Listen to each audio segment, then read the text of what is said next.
Right, how are we doing everybody, and welcome to Russell Heritage Golf. Today we're going to be talking about width in the backswing. I think it's an important thing just to briefly discuss. I don't think it's anything that is of huge importance, but what I like to try and do on the channel is that I don't teach a particular method, and therefore I think it's okay to start discussing other things that a lot of other maybe pros advocate that you do, and width is one of them. Right now, the point is that when you start to swing the club back, if you've watched any of the other content on the channel where I've talked about things like the kind of backswing position or anything like that, you'll get a good indication as to what I think are a decent set of parameters that you should operate within. Right, so every golfer is going to swing it slightly different based on the fact that biomechanically every golfer is slightly different, based on the fact that if you grip the club differently, it's going to affect the way that things like your forearms move and all the rest of it. So there are so many different variables, and that's why I think it's very difficult to just kind of operate to one sort of optimum sort of golf swing. You need to understand what suits you, and hence the discussion of width. The idea is that, I think there's a couple of things that are relatively misleading, right? So some pros are kind of advocating that as you take the club back, what you should be trying to do is really create a huge amount of width, right? So you should be kind of taking the club back as wide as you possibly can. The reason for this is what happens, I suppose, is that when we watch a lot of pros and we see a lot of slow-mo, we do see examples where golfers are creating more wrist cock later in the backswing. But what you've also got to understand is most of these golfers would do this very naturally. You look at golfers like Cameron Champ, he's not somebody who would have been, shall we say, coached an orthodox route. We can see that, right? He does a lot of things very naturally. Rory McIlroy very naturally. A lot of these golfers swing within their own sort of characteristics, and then what we do is sometimes maybe we misdiagnose a certain point. Now, what needs to happen that I think we all need to agree with is that by the time you get towards the top of your backswing position, a couple of things should happen, right? For a right-handed golfer, your right arm would have bent, okay? The reason why your right arm will bend, I'll come on to a little bit later, but the whole point is the right arm should bend. Functionality at the back of the right wrist would help you keep the club on plane, and then your left arm is basically there to try and help you kind of, should we say, well, they're both arms are operating in this manner, but to help you swing the arm on your desired plane, so whether you choose to swing flatter, whether you choose to swing higher. There'll also be hip and shoulder rotation inevitably, and there'll also be an element of rotation around the right shoulder. But the point is although golfers look different, some of them look different because of the way they grip the club, therefore the wrist functionality will look different, but generally speaking across the board, we'll see slightly different variations in terms of hip movement, but there are a set of parameters in terms of its only kind of left arm leverage point that is mainly the difference. My point is you'll never see a golfer at the top of the backswing who won't create an element of wrist cock.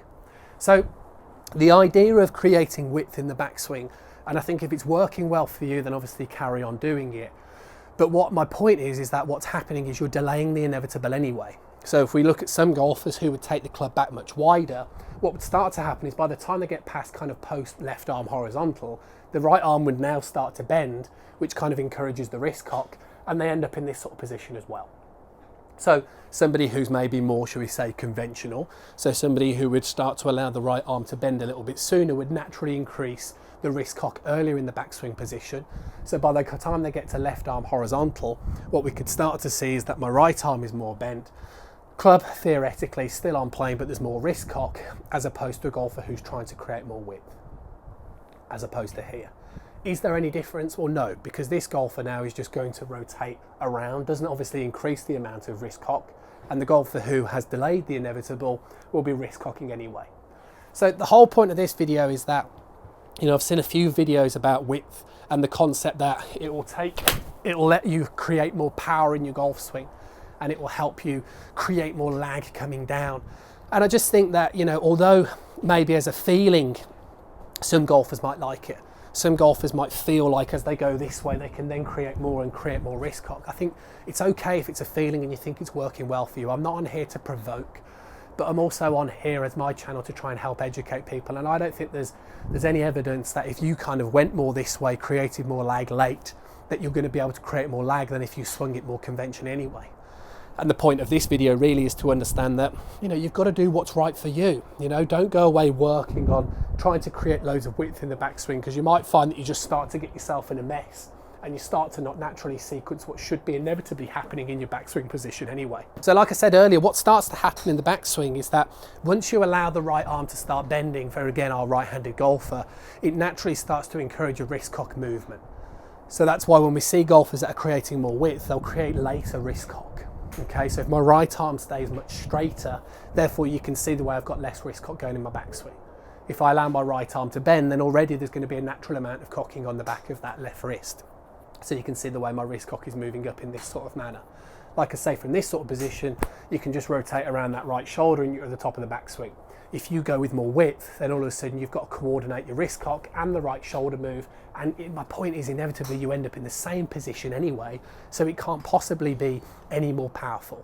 It just coincides with the longer hitters that they like to get this feeling of creating more width as they go back, because it obviously gives them more of a sense of creating more power. But the reality is that's not where your power is going to come from.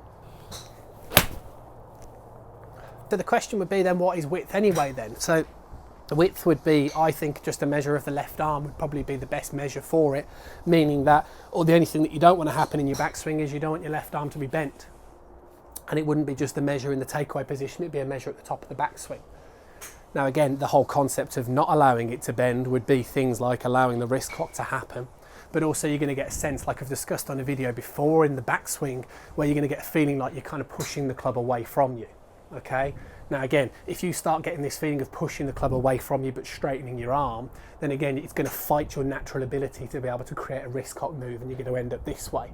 And if you don't naturally start to do this at the top of your backswing, this is when you can start getting in a mess and start bending the left arm, and therefore starts to encourage maybe a little bit more of an overswing. So width really is your ability to keep the left arm straight in the backswing.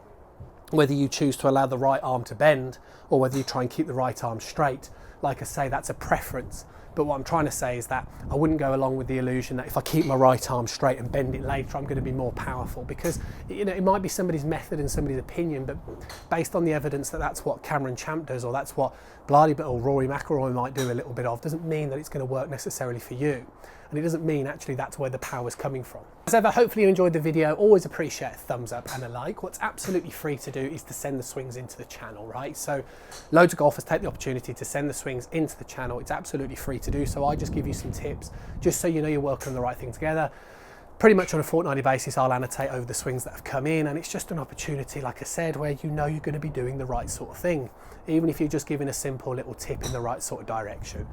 What's also absolutely free is to press that subscribe button, press the little bell icon as well. That means you're receiving notifications every time a new video comes out.